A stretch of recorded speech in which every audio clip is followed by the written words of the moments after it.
In March of 1849, a man did something so daring, so unbelievable, that people across America could hardly comprehend it. He climbed into a wooden box barely large enough to hold his body. No food, almost no water. 3 tiny air holes. Then he allowed himself to be nailed shut, labeled as dry goods, and shipped hundreds of miles through slave territory. For 27 terrifying hours, this man trusted his entire life to the American mail system. His name was Henry Brown. History would remember him forever as Henry Box Brown. This is the story of the enslaved man who mailed himself to freedom. Chapter 1. Early Life in Slavery. Henry Brown was born into slavery around the year 1815 in Louisa County, Virginia, on a plantation called Hermitage. Like millions of enslaved African Americans, Henry entered a world where every aspect of his life was controlled by someone else.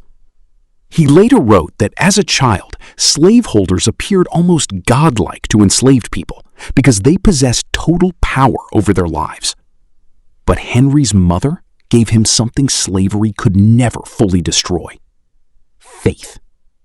She taught him Christian values and instilled in him a belief that freedom was more than a dream.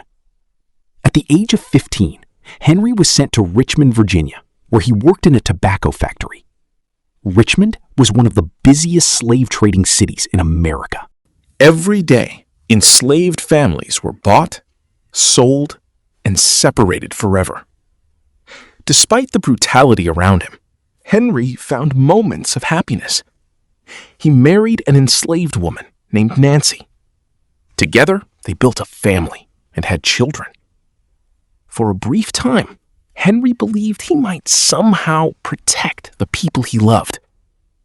But slavery had no respect for marriage, no respect for parenthood, and no respect for love. Chapter 2. The Devastating Family Separation. Henry paid his wife's enslaver in hopes of preventing Nancy and their children from being sold away. But promises meant nothing in the business of slavery. One day, Henry watched in horror as Nancy, pregnant at the time, and their 3 children were sold away to a slave owner in North Carolina. Just like that, his family disappeared. Gone. Sold. Taken hundreds of miles away. Henry never saw them again. The trauma shattered him. Later, he described the moment as one of the darkest experiences of his life. But out of that devastation came a dangerous idea. If slavery could tear his family apart at any moment, then staying enslaved meant death of the soul. Henry decided he would escape, no matter the risk. Chapter 3. The Plan to Mail Himself to Freedom. Henry partnered with 2 men, James C. A. Smith, a free black man, and Samuel Smith, a white shoemaker sympathetic to the abolitionist movement. Together, they created one of the boldest escape plans in American history. Henry would mail himself to freedom. Using the Adams Express Company, known for fast and confidential deliveries, they arranged for Henry to be shipped from Richmond, Virginia, to abolitionists in Philadelphia, Pennsylvania. The box measured only 3 feet long, 2 feet wide, and just over 2 feet deep, barely enough space for a grown man.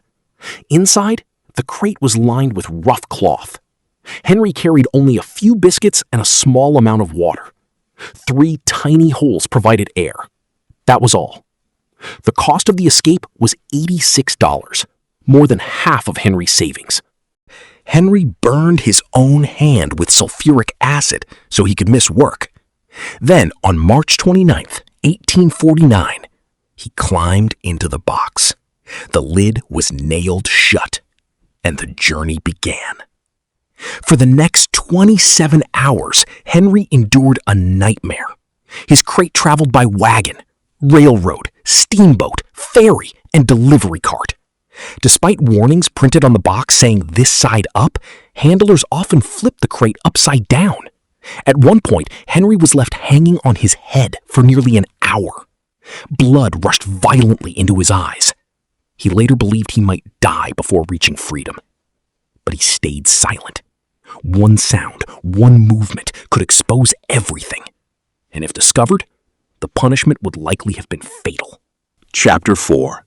Arrival in Philadelphia. On March 30th, 1849, the crate finally arrived in Philadelphia. A group of abolitionists gathered nervously around the box. Among them were James Miller McKim and William Still, two major figures in the Underground Railroad movement. The nails were removed. The lid opened. And out stepped Henry Brown. Weak, drenched in sweat, but free. According to witnesses, Henry's first words were, "How do you do, gentlemen?" Then he sang a song based on Psalm 40 from the Bible. "I waited patiently on the Lord." His escape stunned the nation. Newspapers called it a miracle. An enslaved man had escaped bondage by literally shipping himself through the mail. Henry Brown instantly became a symbol of courage, ingenuity, and the desperate hunger for freedom. Chapter 5. Becoming Henry Box Brown. Soon after his escape, Henry became a powerful speaker for the abolitionist movement. At an anti-slavery convention in Boston, he gained the nickname that would follow him forever: Henry Box Brown. He published his autobiography in 1849, Narrative of the Life of Henry Box Brown. In it, he described the cruelty of slavery, the destruction of families, and the terrifying journey inside the crate. Brown toured across the Northeast, giving speeches and telling audiences what slavery truly looked like. He even created a moving panorama, a giant illustrated show that visually recreated enslaved life and his dramatic escape. But not everyone agreed with his decision to reveal exactly how he escaped. Frederick Douglass worried that publicizing the method would make it impossible for others to use the same strategy. And sadly, he was right. Soon after Brown revealed the details, authorities cracked down on similar escape attempts. Chapter 6. Exile in England. In 1850, Congress passed the Fugitive Slave Act. The law allowed escaped slaves to be captured even in free states. As one of the most famous fugitives in America, Henry knew he was in danger. So he fled again, this time to England. For the next 25 years, Henry reinvented himself.